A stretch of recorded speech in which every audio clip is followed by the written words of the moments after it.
Hello and welcome, everyone.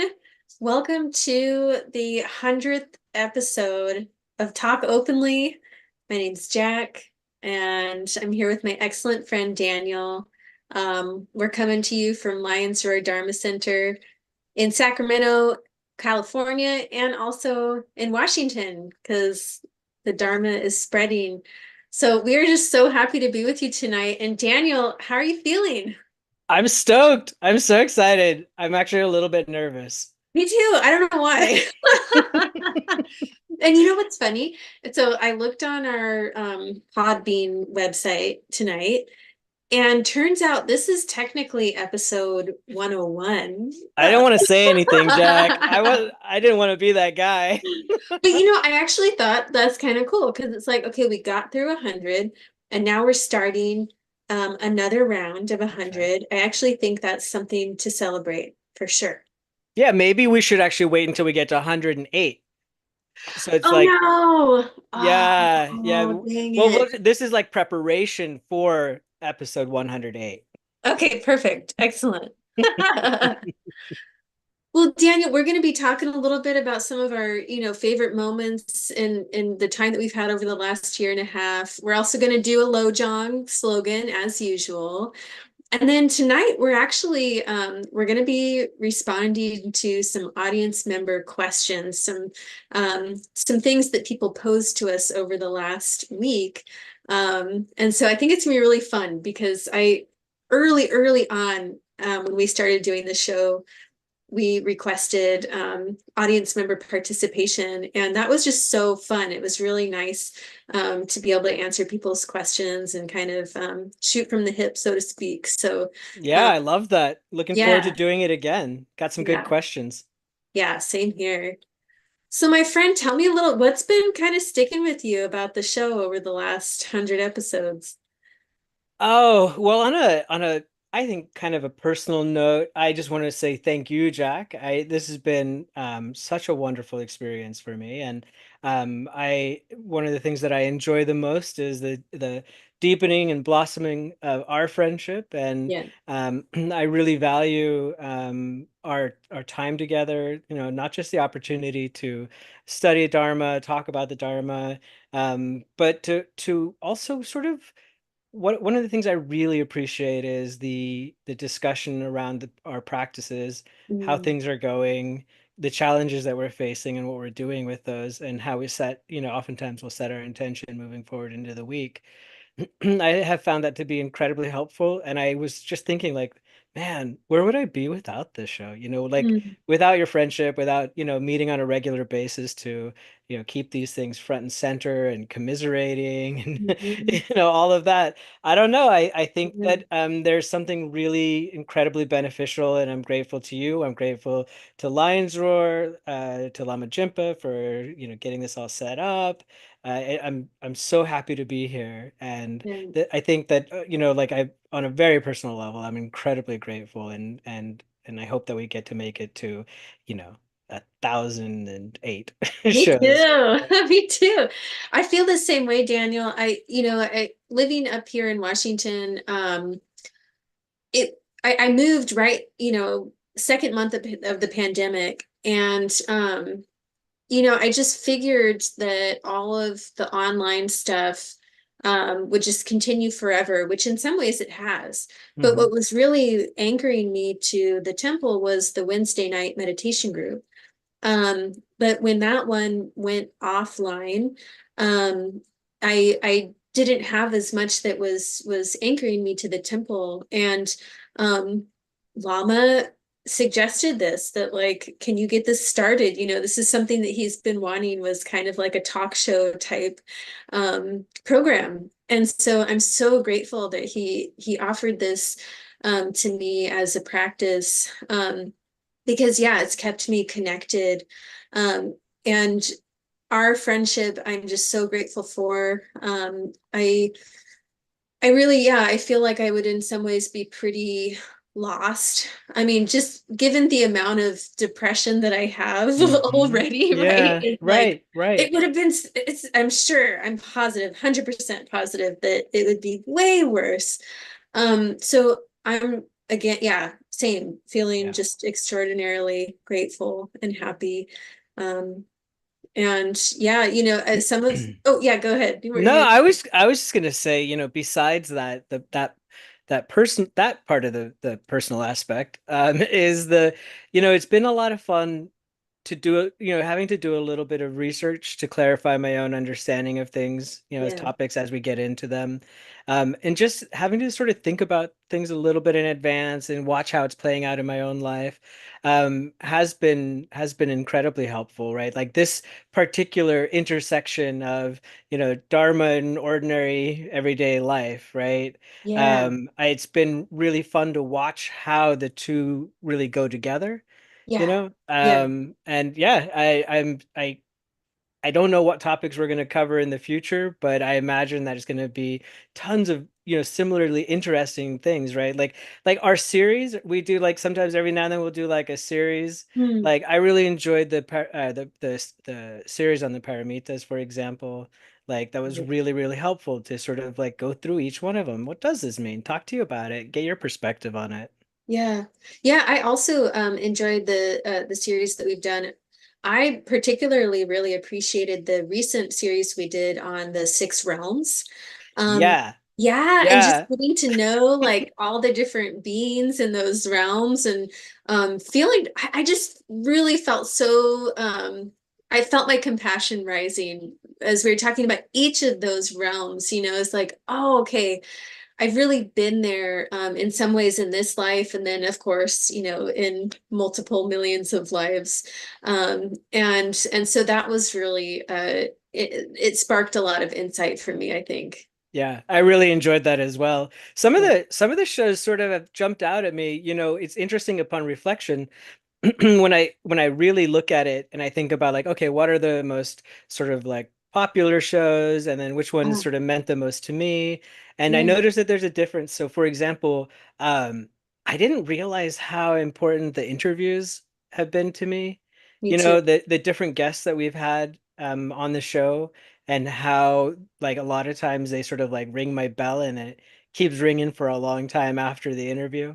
Yep, certainly. Yeah, we've had great guests. We've had, Geshe Sewang. That was such a That's a great big one. interview.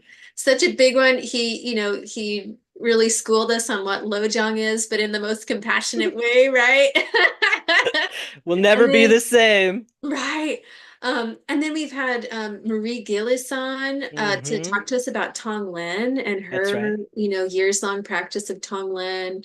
Matthew Cruz has been on the show a couple times. I know the first time was on Valentine's Day, right? Yeah, is that the one that we did on intimacy? Yes, yeah, that was I so nice. love Yeah, that guy.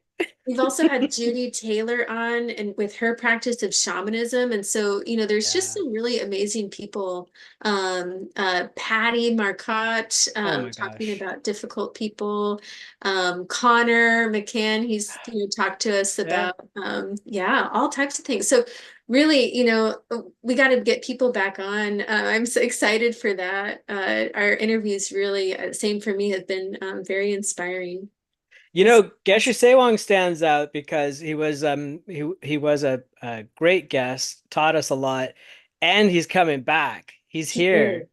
He's going to be here at the end of this month at Lions Roar, part of the Great Compassion Sand Mandala tour that That's they're right. he's on right now with some of the monks from Ladakh. It's pretty exciting. Yeah. Woohoo. Hopefully we can get him back on. That'd be great, huh? That would be fantastic. Yeah. Yeah. And of course, we've got to get our own teacher, Lama Yeshe Jinpa Rinpoche, on the show.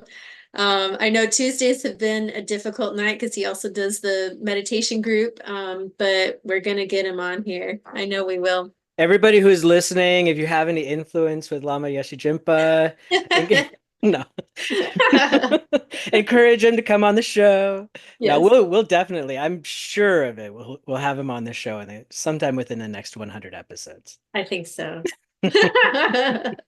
Well, Daniel, to kick us off, should we do some Lojong before we Let's jump into do it. business? Yeah, absolutely. Do it. Let me pull up the RLS G The created by. random Lojong slogan generator. That's right. That's Dirk right. Johnson.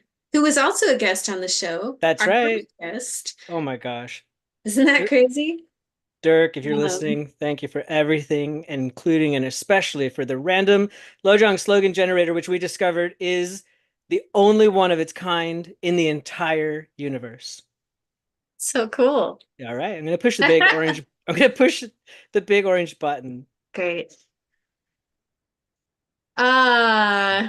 I feel like this is a good one for today, Yeah. isn't it? Okay, so it's number 54, Train Wholeheartedly.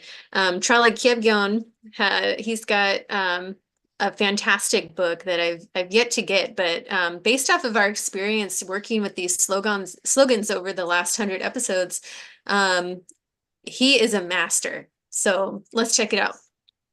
A wholehearted commitment is about seeing something through to the end. It's not about making a big splash to see what happens, thinking that all is well and good if things work out, and then moving on to something else if they don't. A total wholehearted commitment doesn't involve sporadic outbursts, but rather a judicious expenditure of energy over the long term. Courage is also an essential element in our practice, and it's far better to overestimate what we want to achieve than to underestimate it. We should never think, I'll just aim small because I only have the capacity to become a slightly better person. Our expectations must be realistic and we have to fulfill them in a graduated manner, but we should always set out our goals high and do what we can without hope or fear. Oh, that's a All good one. right. Yeah. And how, Daniel, how do you think this is especially helpful for us tonight? Episode 101. Ooh. Well, this judicious expenditure of energy over a long term, we're just getting started, We right? are. Like 100 episodes in, that's nothing. We're just getting our training wheels. We're about to take them off, right? Mhm, mhm. And so, like, I think we're gonna be doing this for a little while, and I do sense that sort of wholehearted commitment, right? Like, I want to do this no matter what. And it certainly is good admonition for our practice. There's no doubt about it. I could use this on a daily basis, this reminder Mhm. to train wholeheartedly. Because there are, like as we've talked about over the years, there is this sort of ebb and flow, right? And sometimes like when there's that ebb or the flow, whichever one it is, that's sort of the depressive part of it. Yeah. Um, it's easy to sort of to lack courage, the will to go on. There's this, sometimes this sense of like, well, I can't see what's happening. It's not clear to me that anything's going on, or it maybe appears to be moving in a bad direction or whatever. And then there's sort of lack of faith that can develop, or lack of effort, sort of a laziness, as we've talked about. Certainly that's been the case for me. And this admonition to just like keep going. Yeah, of course, you have to have a balanced approach to it, right? But at the same time, you got to keep moving forward one step after the other. Yeah, for sure. What about you? And How do you see the application here? I think that that first sentence there where he's talking about like not just moving on when things, you know, don't kind of pan out exactly as you think that they're going to, Hmm. um, really wholehearted commitment, sticking with it, um, seeing things through, right? Because there have been plenty of times, I have to admit, there's been plenty of nights that I want to just text you, Daniel, and be like, I can't, like I can't do it tonight. Yeah, I'm yeah, tired, like yeah. we've already had a full day and like, oh, got another full day tomorrow. All the things, right? There's so many reasons why we could decide to not show up. And so this reminder that like, yeah, just because I don't feel enthusiastic all the time doesn't mean that I shouldn't show up. In fact, like that's all the more reason to show up is when we're feeling lousy to show up. Sometimes, yeah, some of those times are the times where I notice afterward, like where I go in sort of feeling a little dejected or depressed or low energy, or in some cases I feel like I don't know how to talk about what we're talking about, that kind of thing. You know, at those moments, I oftentimes notice at the end of the show that I'm not only buoyed, like by whatever the exchange is here, that I feel uplifted somehow. But oftentimes that's actually those are the times where my guard is sort of down and I'm a Right. little bit more open, and I'm like, Oh, I get it. You know, Yeah. the like actually the teachings can sort of penetrate a little bit better. Right. That's so interesting. I felt that recently with my meditation practice, is that so often when I have this feeling that I'd really like rather not, Mhm. when I do sit, it's like, oh, right. Okay, this is it. This is what I'm working with. And I find in some ways there's like this kind of it's this cue to really like check in when I'm not feeling well. And yeah, that happened just this morning with my shamatha meditation, where it was like I could totally just stay in bed, right? Another Yeah. half hour, sure, I'd love that. Yeah. But I got up, did my sit, and it was like, oh no, I can actually do this, right? Just like he says here that, it's not even just about becoming it's not about just becoming a slightly better person, like set our expectations high, like we can do this. Hmm. Our teachers are telling us this, that we have the capacity, right? That they're training us to become Buddhas, and we can really do it. And so, yeah, I find this one very suitable for today and of course all days. Check this out. So Dirk is such a compassionate and hardworking person. He has added artwork to each one of the Lojong slogans. So along with when you pick a random slogan, you'll also get a random image. And they're not necessarily connected to the slogan itself, but they're these gorgeous images. And this one is the 23 deity Nairatma Mandala. All right. I'm not familiar. Are you? Me neither. No, no, but I love it. Looks good. Yeah. I Fantastic. wish I understood it. Me too. Well, and hopefully those who are in Sacramento can see the sand mandalas that you mentioned. Geshe Sewang will be Yeah. making. They're going to Yeah, be doing the medicine Buddha sand mandala. good one. Great. Okay, All we right. motioned it. We did it. We're all done with mind training. We can wrap it up. Go Oh yeah, home. we can just be done for now. Yeah. No more mind training necessary. Nah. Well, I wanted to say thank you to our friends and Sangha members who provided us questions over the last week. I think it's going to be really fun. So I appreciate all of you who, And if anybody's in the Zoom audience and you have a question that pops up, feel free to drop it into the chat and we'll do our best to respond to it then. yeah, great. We're going to call this Stump Jack. Stop chat. I love it. Well, Daniel, we got some good ones. We do have some good ones. Where do we start though? I want to start with the one that feels the hardest for me. Is that okay? Oh God. Yeah. Okay. This is why I was nervous. Yeah, I know, right? So, a very compassionate person gave us the question, where do Buddhas go when they die? And I was like, oh no. This feels a little bit beyond my scope. There's a lot to unpack there. There's a lot to unpack, isn't there? Yeah. Well, so okay, so my first thought was um I don't think they go anywhere. That was kind Mm-mm. of just like my first thought. Right. The coming and going is samsara, right? Right. Yeah. So, Buddhas, they're beyond rebirth. They've purified all of their negative karma.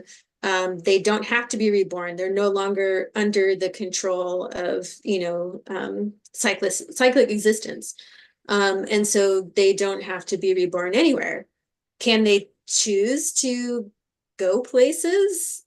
Yes, I think so, right? There's different kind of Buddha bodies, forms of the Buddha, like there's the Nirmanakaya, right? So there's the three different kayas, the Nirmanakaya, the Sambhogakaya, and the Dharmakaya. So you can kind of think of it maybe in that way, that there's like the body of a Buddha.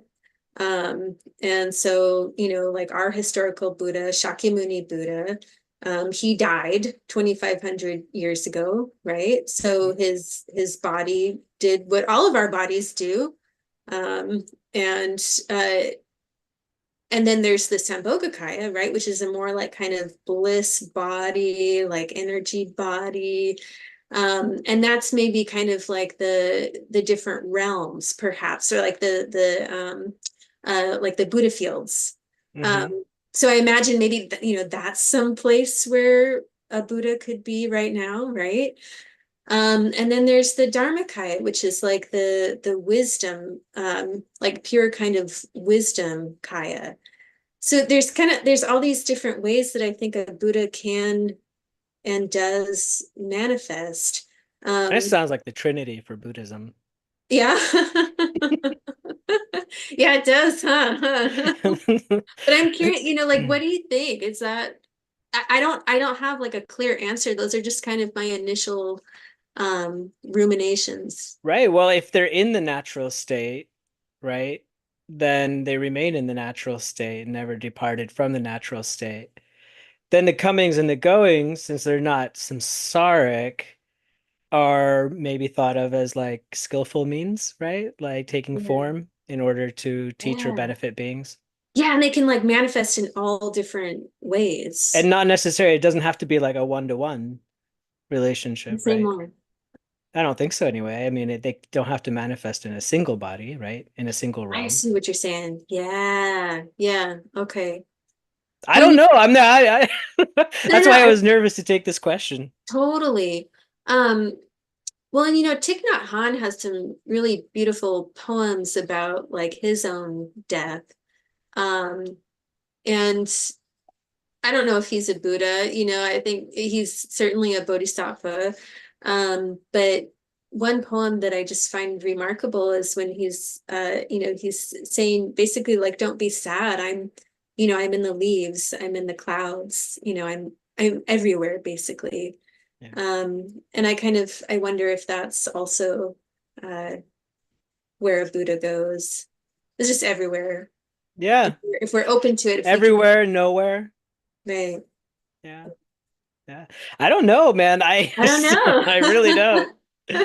I mean, I think that we're probably touching on it on some of the right points about, in the answer to the question, where does a Buddha go when he dies, where they die, right? I think that we're probably barking up the right tree. I think so. I wouldn't call it like a definitive authority on the matter. Right, right. Yeah, no, let's please not, no, no No, authority here. no.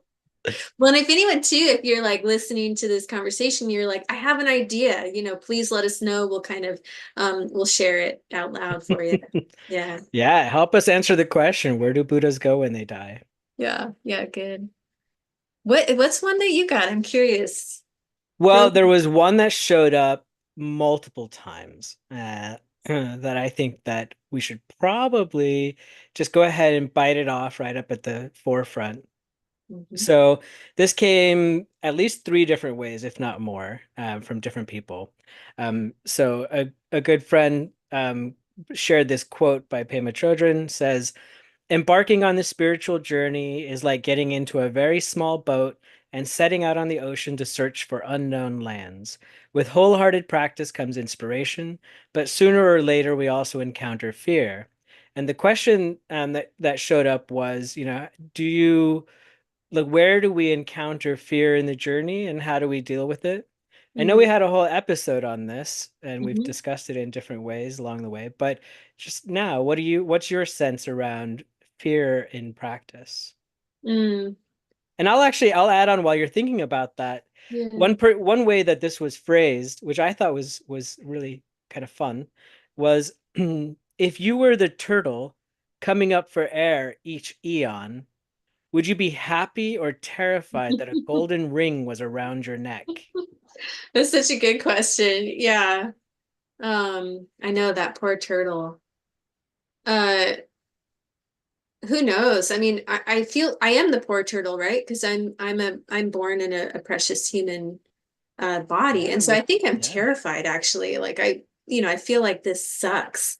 So I have work to do in really meditating on precious human life. I Right? know, right? There's times where you're like, no, I don't see the preciousness. Yeah, No. like I don't want any of this. Right, But right. I think that is also that's also a good thing too. Like, right, we don't want to be happy and just kind of fine with some sorrow. Like, we don't want to stay there. But we do also want to be really happy that we got reborn in a form where we can study and train.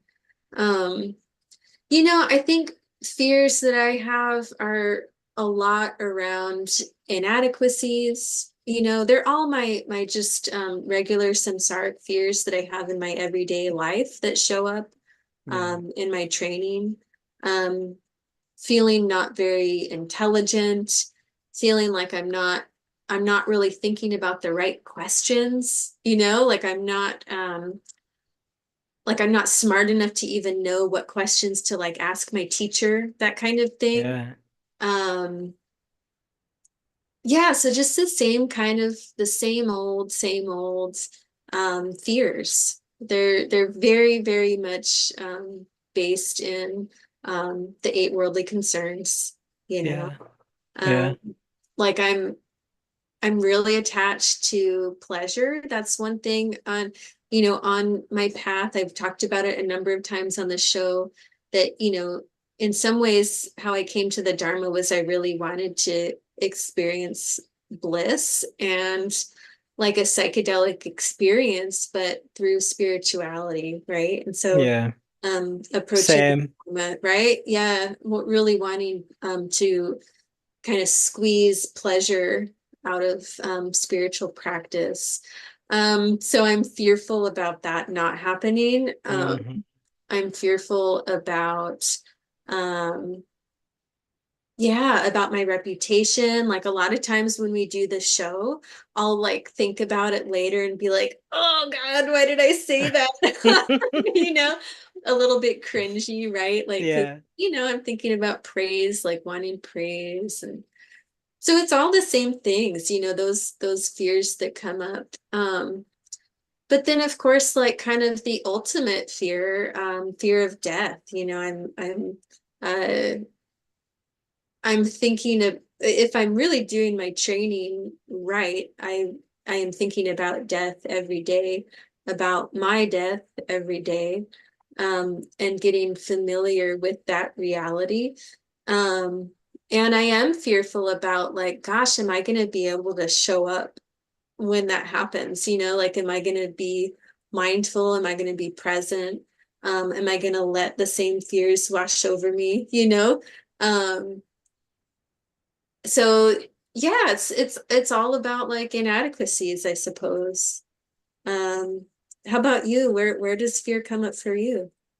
I think that it's similar to you in the sense that it's my normal sort of neuroses, right? My Mhm. own shadow or whatever just shows up in spiritual practice. And yeah, similar the pleasures and whatnot, wanting to experience these great blisses and being so disappointed that this isn't magic and it isn't going to get me high, as our friend Dirk explained to me so Oh, gently it's such many a years bummer. ago. Just popped the balloon, huh? Yeah, yeah. But it was good. It was so He compassionate. tried to pop the balloon. It turned out the balloon was actually pretty thick. Yeah. Yeah. And no matter what I've been told, that's the one thing that I find really amazing is no matter how much my friends in the Sangha, my teacher and other, teachers try to tell me the truth about the way things are, I still just believe what I believe. Yep. I still just keep on thinking what I'm thinking, like I'll be like, yeah, yeah, yeah, but you don't really mean that, Yeah. It's Yeah. actually, yeah, like I am gonna get it's something really out of cool. this. Uh, And so I think actually the sort of um I think there's a little bit of like cognitive dissonance there, because I still have that spiritual materialism. and wanting to get something out of it to show signs of progress Mm. personally, me, myself, and I, right? And also to like somehow like recognizing that the way that I relate with people when I think that I'm being compassionate and kind is not the same thing as being compassionate and kind, right? Totally. Like the Yeah. way like thinking that I am something doesn't make me that thing, right? Uh-huh. Like it actually like sometimes I have to reflect like when it gets I get it reflected back to me by these wonderful mirrors of people all around me. I'm like, oh gosh. Oh, and I don't like that part. That's the part that Oh I'm afraid of. man. I'm afraid that this process continues, right? And there's like I'm like comfortable with some of the things I'll let go, where I'm like, yeah, yeah, that was okay. My anger, my oh, that kind of my real crazy thinking or whatever. Yeah. Yeah, sure. Like, like that stuff. But then what happens is I get to like the stuff that I'm really like the stuff I'm really attached to, Yeah. like I thought that stuff was the stuff I was gonna let go, but no, it turns out there's like more of me. Yep.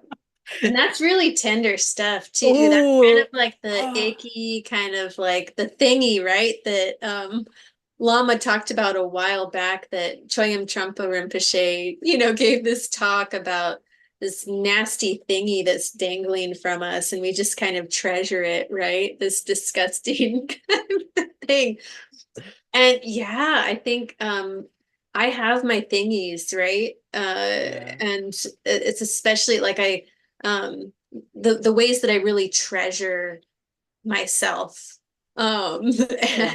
And really I have a lot of expectations around how people should treat me, right? Yeah. I think that's kind of my thingy is that like, no, I should be treated with like utmost respect, and you should honor what like my thoughts are and my beliefs about the situation are. My opinion is like the most valid, actually. Like, Hmm. Yeah. those are my little gross thingies. Well, that's exactly it. That's when it comes to the fears part of it, there's a recognition that this stuff does in fact work. There Yeah, is this sort of aha, I'm not going to get that big old trip out of it, right? Like I could if I wanted to, but that's not going to help me any, and that's not what this is about anyway. yeah, And there's this sort of like dawning realization what it's all about. And it isn't what I think it is. It isn't what I thought it was. It isn't what I wished it was. It is what it is. But yeah, it is not something that it's not something that I made up, right? yeah, So yeah, that like all of my attempts to sort of bend it and work it out somehow in my mind, that's one of the hardest things, right? Is to realize that, oh, I want it in a certain way, right? So right. I want to be sitting there in meditation, and I want the skies to open up, and Yep, like all the good stuff happens, and then that's it. No, it turns out that actually through interactions with other people, and in many cases unpleasant interactions and challenging situations, and all these things that I do not want, right. right? I Yeah, don't want it like that. right. That's Yeah, what I'm afraid of. totally. To all you Yeah, people wondering, that's what I'm afraid of. It's actually going to work, and I'm going to have to do it, and I'm going to actually have to give up that stinky little thingy. right. Going straight to the heart of self-cherishing and just Ah, yeah. That's what I well, love about yeah. Marie's description of Tonglen, how there's a couple different types of Tonglen that one can do. And one of them is the more like kind of forceful one where Oh it's yeah. like you're imagining the other person's suffering is this like iron arrow that comes and just like pierces your self-cherishing and turns it into a diamond, right? It's this coal of self-cherishing, which is such a good symbol, right? Because it is like that self-cherishing is just this like hard like little nugget of just like terror, right? it's Yeah. it's doing nothing for us, and yet it's at our center. And so yeah, imagining that getting transformed by someone's suffering that like and our own too, right? Because we can do Tonglen for ourselves.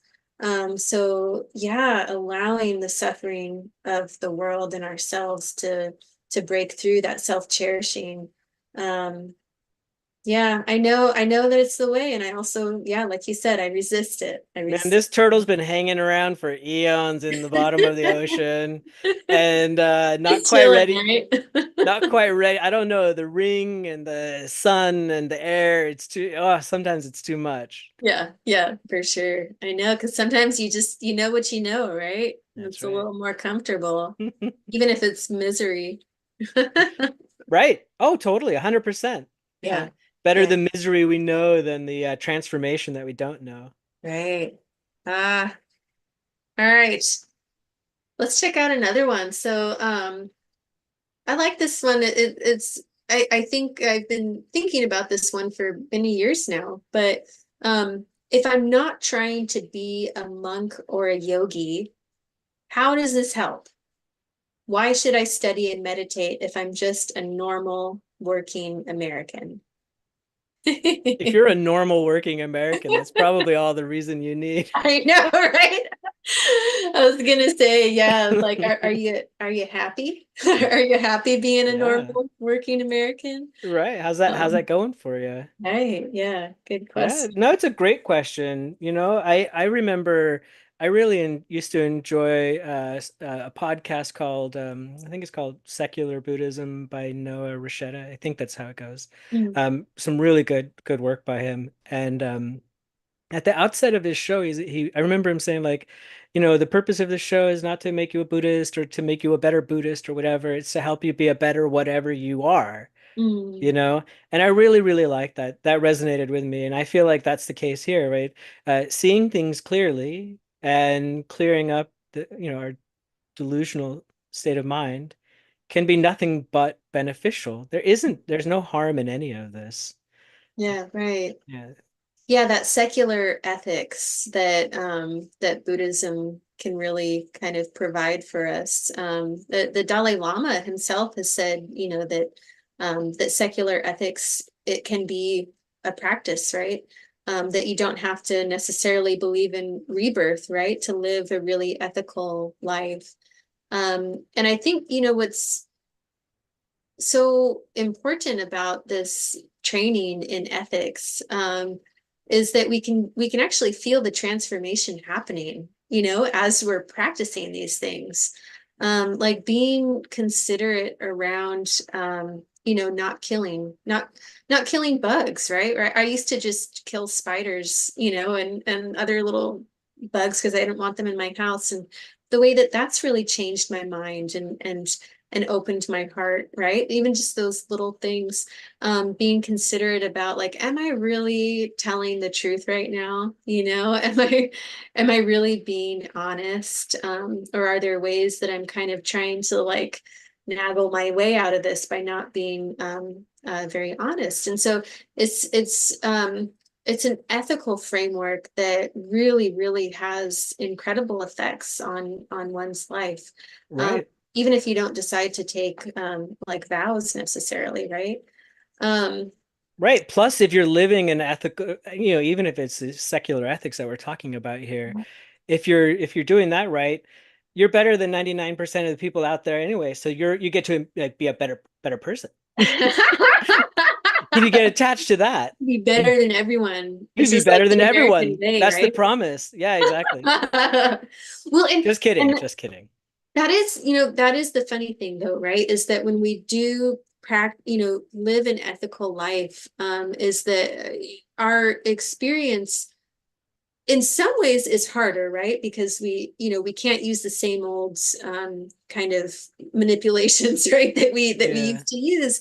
But in other ways, it gets a lot easier. You know, things don't feel um at least for me, like I don't have this kind of cloud of like guilt and shame that kind of Hmm. was lingering around me for Yep. most of my life, because I'm not engaging at least as much in behaviors that made me feel that way, right? That's right. Um, and I think another important part of this question is that first part, like if I'm not trying to be a monk or a yogi, how does this help? And I don't know, Daniel, if you've had this experience, but like I maybe like a year in to taking vows, um, I really thought like, God, should I be thinking about like ordination, like kind of what's the point if I'm not doing it like Mm. full on or whatever, like which, what is like a full on practice? Like what do I mean by that? Um, but I think that's an important thing to think about is like as a lay practitioner, like why is it important for us to have structure and to be, really working on the path if we're not going to be doing kind of the monastic thing? I think it's a really, really important question. Any thoughts? It comes up for me, but it's not the monastic. Every now and then I'll play with the idea, but it never really appealed to me. Mm, But the lone yogi living in the caves, in the hills, that I feel a pull towards on a regular basis. And then I realized, nah, I better do a few more lifetimes like this before I'm even ready to do, any kind of a practice like that. Right. yeah. Like it's okay. I've got plenty of material to work with here. Right. So I'm grateful for the opportunity. I have this precious human existence. I've met the teachings. I have the teacher, right? I have everything that's needed. I don't really need anything to be different in order to practice this. And the benefits are clear, right? Because there isn't, it would be one thing to sort of promise if you do this, if you meditate or you engage in mind training practices, you will be a better person. There's self-improvement, but that's not what any of this is really about, right? And so I think, there's caution there. Like, even though there are all kinds of wonderful things that can happen, you shouldn't go in expecting it, right? Mm, Not expecting anything in particular to show up. I think, wanting to become something other than we are is part of the problem. yeah. Yeah, definitely. Well, and when I started to look at like what was pulling me towards like maybe Hmm. thinking about ordination, that was it, was that like really feeling like I need to be something different. I need to be someone different. Um, and sure enough, people who ordain, they're the same person.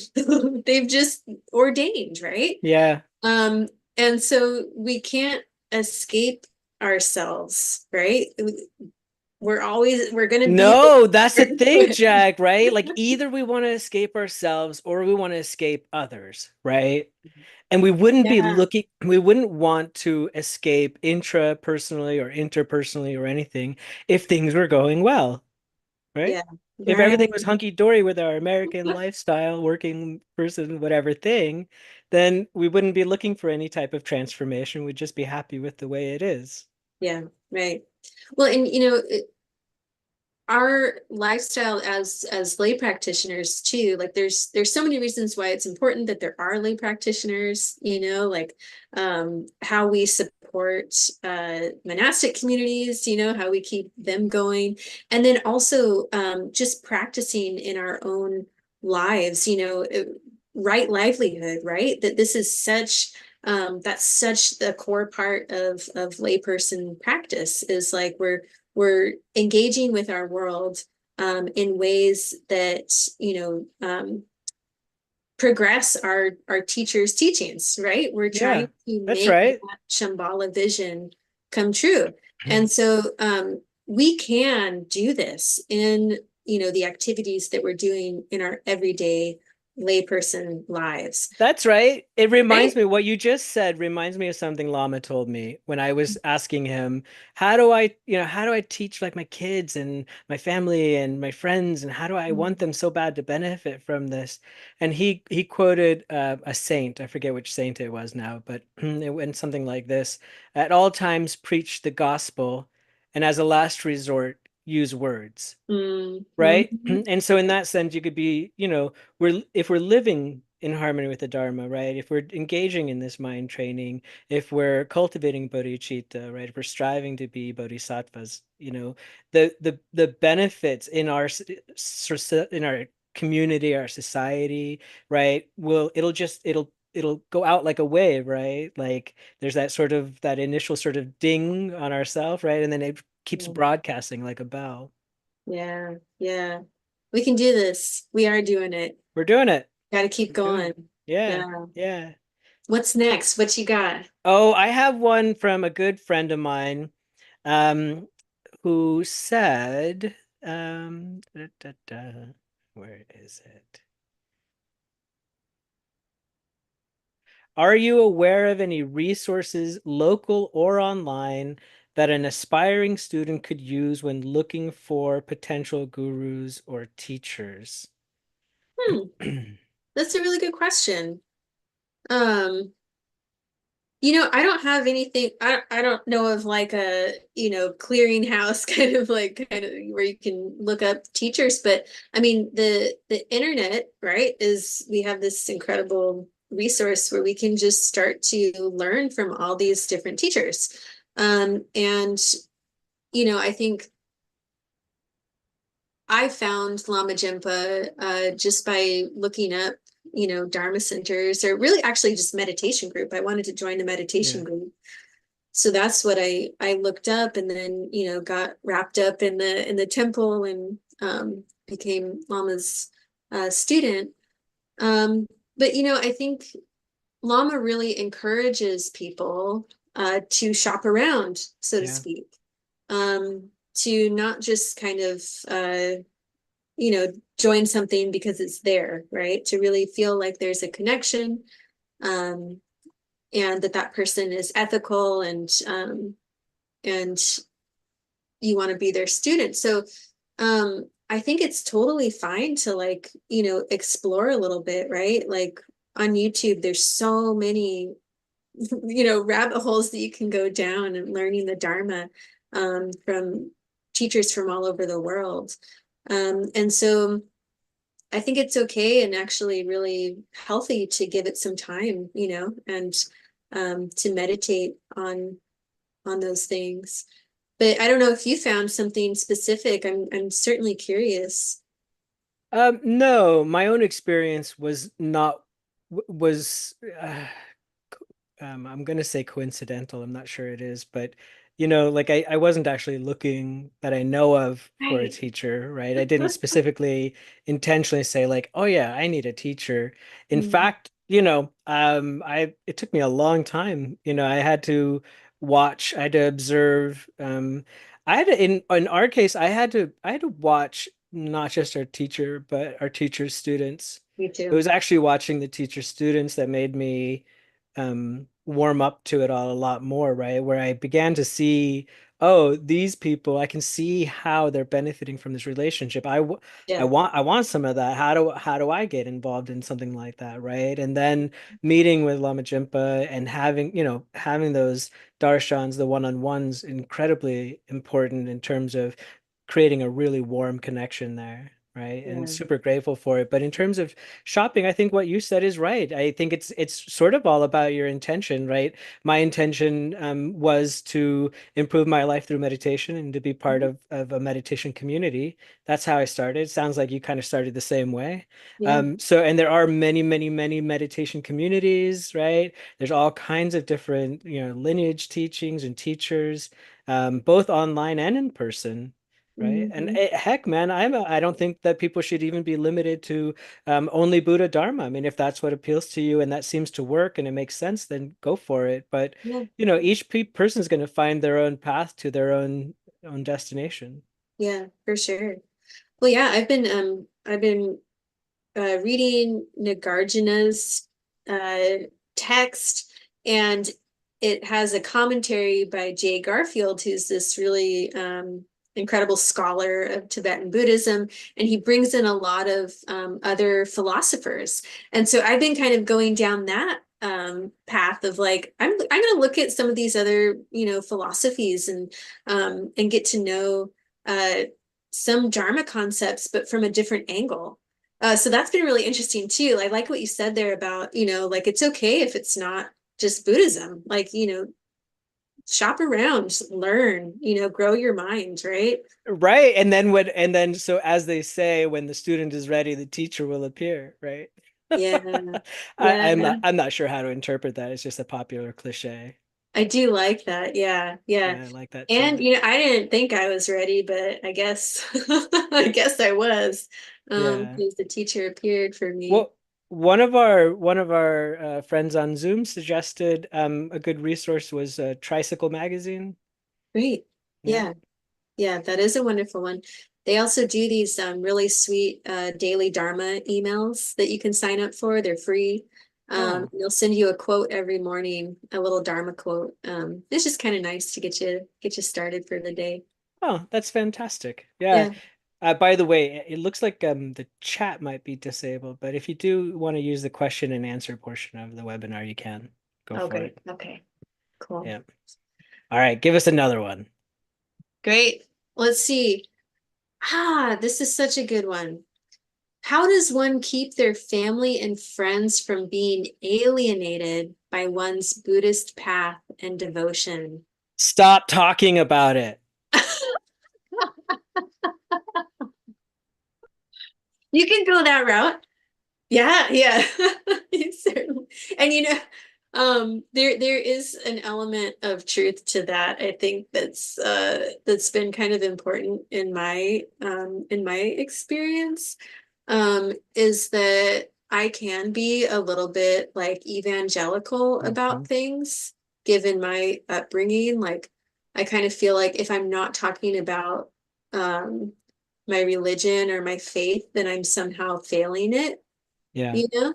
But I think, what you said about that quote from Lama quoting that saint about living it, right? Living Hmm. what you're doing, sometimes use words.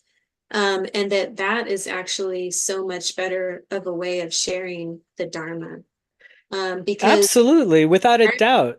Because why? when I Sorry. get like overly, I don't know, like I guess early on when I was like kind of green, there would be ways that I would kind of correct, like I would try and a little bit like correct my partner, and that would just be like, he'd just be like, ugh, like turn Yeah. his nose up, right? Because Yeah. fair enough. Um, Yeah. Who do you think you are? exactly. Like I'm not someone's teacher, like No. Um, and so yeah, I think there's some truth to that we have to just live what we're learning rather than force it on people. Well, also, this Buddhist path and devotion. So the question it says, how does one keep their family and friends from being alienated by one's Buddhist path and devotion? Don't alienate them, right? Like I remember one time asking Lama, how do teachers know if the students are progressing? Mm, And he said, well, there was a multifaceted sort of answer, I think, but the thing that stood out to me was their relationships improve. yeah. Yeah. Your relationships improve, Right. Right. right? That is really great. I'm glad that you said that. That's encouraging. Yeah. Because I can see that.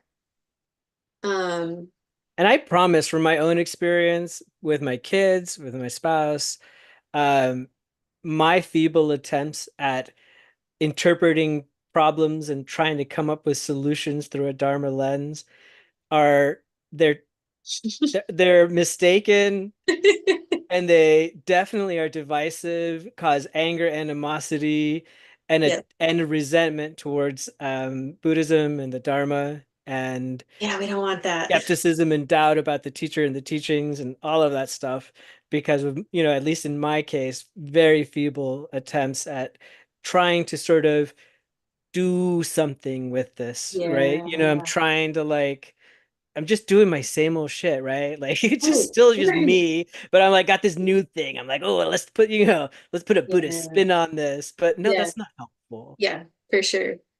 Well, I think another part of this question too is about like, when I really started getting on the path and um changing my behaviors, changing what I did with my day, right? Like not going out drinking, right? And spending a large portion of my free time, to study and meditation, that's gonna, yeah, that might make people feel a little bit worried or maybe a little bit alienated by you because you're acting different, you're behaving differently. Yeah. Um, And so I think that's an important part of the question. And I'm curious what you think of how you have kind of like dealt with that. I'm thinking a little bit myself. Um, for me, I think part of it, I just had to set clear and, compassionate boundaries that like, you know what, yeah, I just don't really do that anymore. Right. Just letting people know like I don't do that anymore. Um, over time, I have two roommates who have seen my behavior change quite significantly. Um, I used to spend a lot of time watching TV and movies with my roommates, and now I don't do that pretty much at all, right? Yeah. And so that's quite a big shift in the dynamic of the relationship. Um, but we're still, I think, actually closer, right? There's ways that our relationships have deepened because it's not about, what we're watching together, right? It's about something else. Um, so, there is an uncomfortable period of change with that, where it's like, I'm not doing the things I used to. Yeah, things are different, right? Hmm. But we adapt, and I think that people around us obviously adapt too. We're all changing. Without a doubt. That's Um, how it works. Yeah. yeah, Yeah. yeah. What have you noticed for yourself? I think that I think that one of the biggest things that's shown up for other people, most everybody in my life is incredibly supportive, um, and happy with what they see as transformation in me. And Yeah. I'm grateful for that support and for that recognition. I'm grateful for people challenging me as well, uh, sort of, like just putting me sort of with care, being like, hey, what are you getting involved in here? Is it a cult, right? All Like, right. how much time you're spending. So what, that's another one of those things, like, temple life balance, if you will, right? Like, I tend to be sort of in the initial, I don't just get enthusiastic and start telling everybody about whatever I'm learning about, but like I was early on a lot more like I got everything has to be Dharma, Dharma, Dharma, temple, temple, temple, and it's like I can't miss anything. And it's really, important for me to be really, really engaged, but it wasn't balanced in the beginning. And that caused a little bit of difficulty for people in my life. But then recognizing that it was important, and it was important for me to talk to teachers, my teacher, and actually some others as well, to help me to recognize the need for balance there, right? And Yeah. that I'm not, you know, putting a whole bunch of effort. It's kind of like what we said about, right at the outset, the Lojong slogan, right? Like Mhm. it requires balanced perseverance. Like you just keep going. Like you don't have to do it all flare up and then burn up and burn out, right? Like Right, just right, know you're going to stick with this for a long, long time. right. Yeah. No, thank you for that. And my apologies, my allergies have just started attacking me out of the blue. Oh So no. I'm like, Oh no, it oh, might you guys, be, I'm not yeah. crying, even though, yeah, I am emotional. This has been a Yeah, good show. it has. Well, I got one question for you yeah, before yeah, we yeah. go. Just this one came in, said, if you could only take one text or a book with you to someplace far, far away where you're not gonna have other books, you're going to jail or you're going to the moon or something, Oh, right? And that's a you good one. you can Yeah. only take one with you. Yeah. What are you taking with you? Okay, so I've got a few ideas. The first one that I'm thinking of is the text by Nagarjuna, Mula Madhyamaka Karika. I can't remember the English translation, but it's a fascinating text, and it really gets down to yeah, the heart of Buddhist philosophy. But it's very technical, and so it doesn't necessarily have like, I mean, I think when you get to a certain level of training, it's incredibly inspiring. It is inspiring, but it's a little bit more kind of nuts and bolts. Um, and so I think Mind at Ease by Trala Kyabgon, who's Yep. the author that does the Lojong kind of commentaries, is an excellent book. It really covers the path. It covers different types of meditation, um, and covers some of the basics. And then I also just have to say, throwback to our favorite Shanti Deva, Yeah. right? Guide to the Yep. Bodhisattva Way of Life. I know I've picked three here and you asked for one, but yeah, I mean, yeah, I think it'd be Shanti Deva because Shanti Deva kicks my butt in the best of ways. Yay! You know? Yes. Yeah, yeah. That was my answer as Cool. well. Was it? I Okay, thought cool. about it. I was like, I was trying to come up with all kinds of clever, and I was like, no, no, the guide to the Bodhisattva's way of life. That'll do Yeah, it. That'll be that's just the one. fine. That's the one. Yeah. Well, my friends, it has been so fun. Thank you so much, Daniel. Thank you so much, Sangha members. We love you so much. Yeah, my gosh, what a pleasure. 100 episodes. Oh my Yeah, gosh. I can't wait until we're here for like the 1008th. This is gonna be great. it's gonna be really fun. Yeah, thank you. Thank you so much for doing this little journey with me. And I appreciate you so much, Jack, and our audience. Thank you guys for your support and your love, all the good questions. Yeah, yeah. Love you guys. We'll see you next week. Bye, Episode everybody. 102. That's right.